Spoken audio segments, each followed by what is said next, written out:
Vamos lá, vamos girando então a pauta do nosso 3 em 1. Durante um evento do jornal Estado de São Paulo, evento chamado Estadão Discute Corrupção, realizado hoje, o ministro da Justiça, Sérgio Moro, afirmou que o governo brasileiro não vai permitir retrocesso nos avanços contra a corrupção no país. Enquanto defendia a tramitação do seu pacote anticrime, Moro diz que o combate à criminalidade vai gerar ganhos para a economia do país.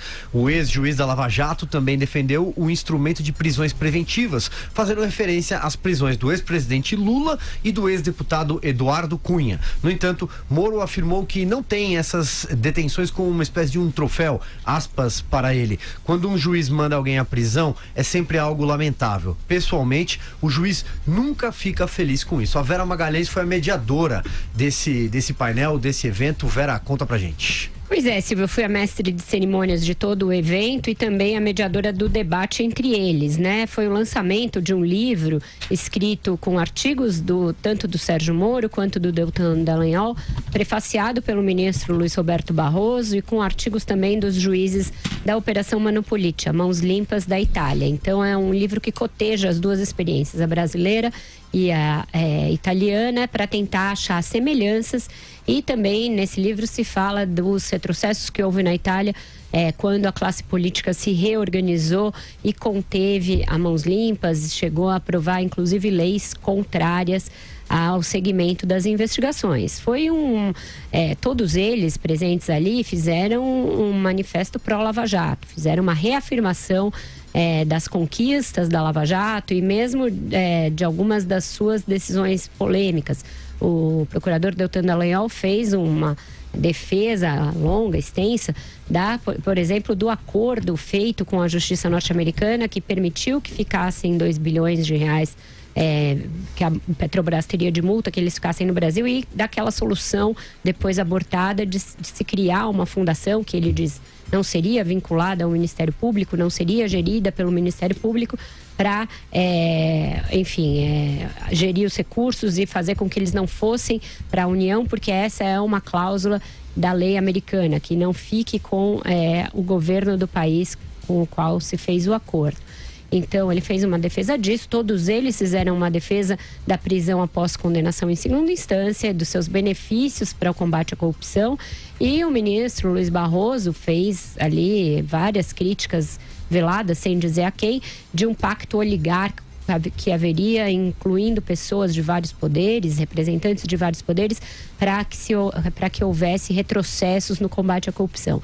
Fez uma defesa de que a Constituição deve ser o norte, mas que a sociedade não deve nunca ser deixada de lado nas questões ligadas à aplicação do direito. Que a aplicação do direito tem que ter como norte a Constituição e as leis, mas também seguir um certo sentimento da sociedade, um caminho para que a sociedade evolua e não involua. Então, foi um evento com muitas frases fortes, frases bastante incisivas na defesa desse caminho lavajatista, por assim dizer. O ministro Sérgio Moro chegou a dizer que não há de ser no seu turno, como ministro, que vai haver retrocessos no combate à corrupção e no combate ao crime do colarinho branco.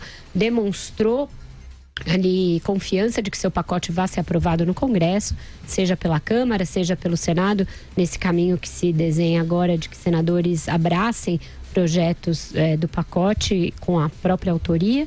Enfim, foi um evento de reafirmação da Lava Jato num momento em que ela enfrentou alguns reveses recentes. Todos eles manifestaram apoio a que o Supremo, na semana que vem, decida manter a prisão após condenação em segunda instância. Trataram essa questão como uma questão fulcral e crucial, com o que eu também concordo. O ministro Barroso faz ali um inventário de dados a esse respeito, de pouquíssimos casos em que as revisões, as decisões judiciais, condenações, são revistas em recurso especial ou recurso extraordinário. É algo como menos de 1% no Supremo e 1,5% no STJ. Que não haveria por que se postergar o cumprimento de penas em razão de algo assim tão residual. Eu concordo com isso, acho que essa vai ser uma discussão que a gente vai falar muito aqui ao longo dos próximos dias, porque já é na semana que vem e vai mobilizar bastante das nossas análises. Mas, em suma, para eles foi um evento, uma oportunidade de reafirmar a doutrina lavajatista. É isso aí, tá chegando, né? Eu confesso que eu tinha até esquecido. Mas semana que vem, dia 10. Vai lá, Andreasa. Pô, Roberto Barroso, Sérgio Moro e Deltan Dallagnol é o suprassumo do ativismo judicial. Aí não tem divergência, né? Eu achei engraçado que o Moro falou sobre, está na sua proposta, na proposta enviada à Câmara, sobre restrições ao uso do embargo infringente.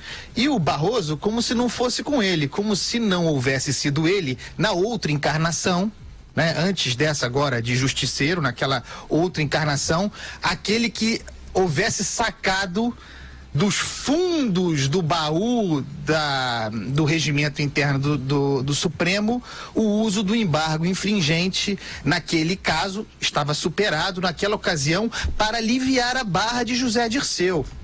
Naquela ocasião, naquela outra encarnação, assim que ele entrou no Supremo Tribunal Federal, as pessoas se esquecem, o Roberto Barroso era uma espécie do que o Gilmar Mendes é hoje, visto como defensor do governo de turno, defensor do governo petista. Depois as coisas mudaram e ele, muito inteligente, se reajustou agora a essa nova fase, esse novo physique de rôle de defensor do lavajatismo. Na verdade, o Barroso é um criador, né? Um formulador.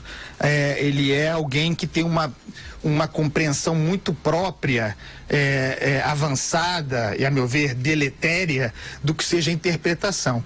Ele pega o texto legal e encontra, à luz desse seu método interpretativo, uma forma de aplicar a lei para que o resultado vá a favor do que ele entende como sentimento da sociedade. É um que é refém. É mais um juiz, é mais um homem público refém do alarido das ruas e não da interpretação estrita do que vai no texto da lei.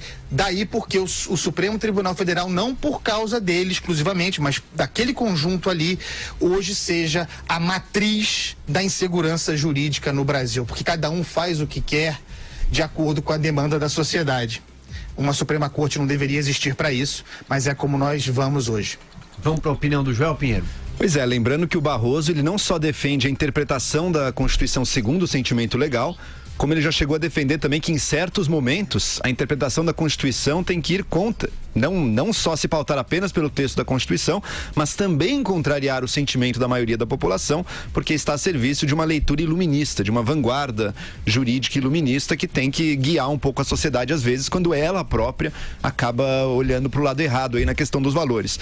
Eu acho fácil criticar a posição do Barroso, ao mesmo tempo eu lembro também que ele tem muitos votos que vão em direções muito razoáveis, aí muitas vezes é o voto melhor justificado do ponto de vista racional para diversas questões, e quando a gente olha quem se coloca frontalmente contra aquilo que ele representa, pensemos em Eduardo Cunha, talvez, tantos outros aí, fica difícil também adotar uma posição frontalmente contrária, quer dizer, mas então para contrariar isso, estaremos defendendo justamente os ardis de defesa e defesas infinitas que se prolongam a eternidade do que há de mais velho e mais fisiológico na política nacional.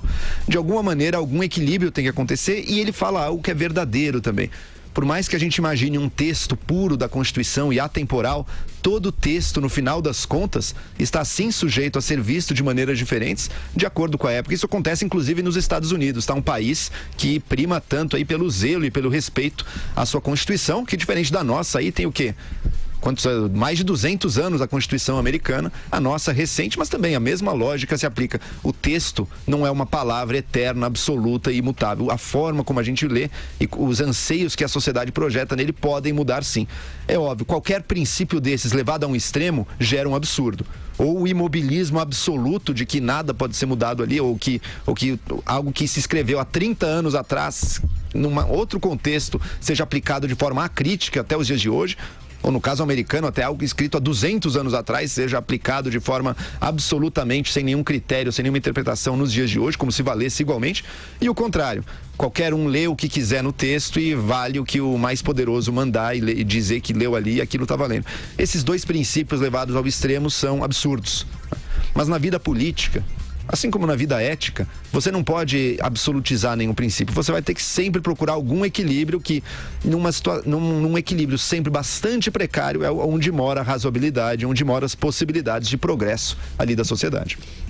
Vou só retomar, porque eu acho que tem resposta para algumas questões que os dois levantaram. Quando a Andreasa fala ali da unidade entre os palestrantes, na plateia, no entanto, tinha muitos advogados.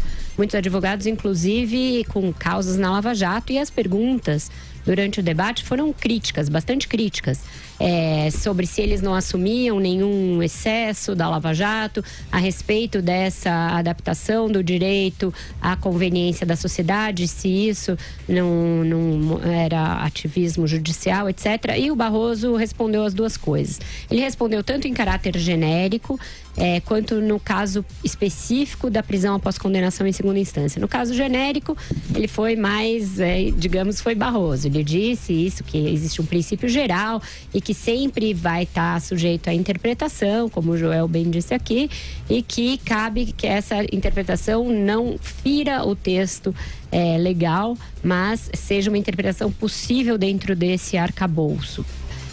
Aí sim, para atender aquilo que seria o melhor para a sociedade, para a evolução da sociedade, etc. Ele falou especificamente, se eu não me engano, o direito aplicado ao caso concreto. Foi a expressão que ele usou. E no caso da prisão em condenação em segunda instância, eu acho que aí ele tem um ponto, de novo, baseado em evidências e dados, né? Que eu acho que são os dois casos que a gente deve buscar para se posicionar também. Ele falou, olha, desde a Constituição de 40 até 2009, vigorou no Brasil o entendimento de que penas podem ser cumpridas após condenação em segunda instância, que não era necessário o trânsito final em julgado. Foi em 2009, numa jurisprudência firmada pelo Eros Grau, que se mudou isso. Isso vigorou de 2009 a 2015. Portanto, o período do trânsito final em julgado vai de 2009 a 2015. O resto todo da jurisprudência brasileira é de cumprimento da pena após condenação em segunda instância, razão pela qual eu não tenho nenhuma dúvida em afirmar que eu acho que será uma involução se o Brasil mudar isso. Nisso, concordo em gênero, número e grau com o ministro Luiz Barroso. Andreasa, você tem um complemento, é isso? Tenho, e na verdade nós estamos aqui nesse programa há muito tempo cobrando o julgamento dessas AD6 de relatoria do Marco Aurélio, que finalmente, seja qual for a decisão e que seja por acaso, sendo a manutenção da jurisprudência corrente, a que autoriza a prisão após condenação em primeira instância, surgirá por meio de efeito vinculante, obrigando todo o sistema. É isso que nós esperamos e queremos que aconteça para acabar com essa biruta a Deus dará. Sobre o ativismo do Barroso e o seu modo muito peculiar de criar leis em vez de interpretar, tem uma solução muito simples para ele, que é legítima, e acho que ele poderia ter sucesso. Tira a toga, se candidata ao legislativo em 2022 a deputado federal e vai fazer lei, vai criar lei, vai legislar, porque essa é a vocação dele. Juiz é outra coisa. Eu acho que tem ativismo no Supremo, mas tem dos dois lados, né? Um juiz como o Gilmar Mendes, por exemplo, que ontem tinha uma posição pró-cumprimento da pena pós-condenação em segunda instância. Em seguida, acha no mesmo ordenamento jurídico que não mudou uma razão para mudar totalmente o seu voto, ele também está interpretando a lei de acordo com a circunstância. Então, eu acho que tem ativismo e tem dos dois lados. Tô de acordo, Vera. Meu único ponto aqui é o seguinte, é porque, e não é aqui nesse programa, de modo geral, tem um endeusamento ao Barroso, como se ele fosse supra-sumo referência do Supremo, e ele é igual aos outros, igualzinho.